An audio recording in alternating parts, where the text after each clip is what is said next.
மலையின் சந்தனம் மார்பின் சொந்தம், மங்கையின் இதயமோ காளையின் சொந்தம்.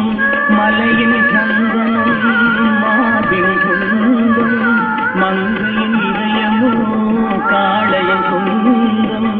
காலம் மாறினால் காதலும் மாறுமோ, காலம் மாறினால் காதலும் மாறுமோ.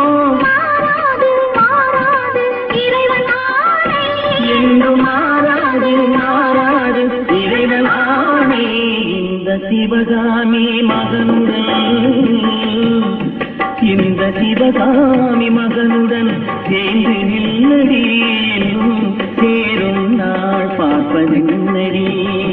வேறு எவரோடும் நான் பேச வார்த்தை ஏதடி, தோகை இல்லாமல்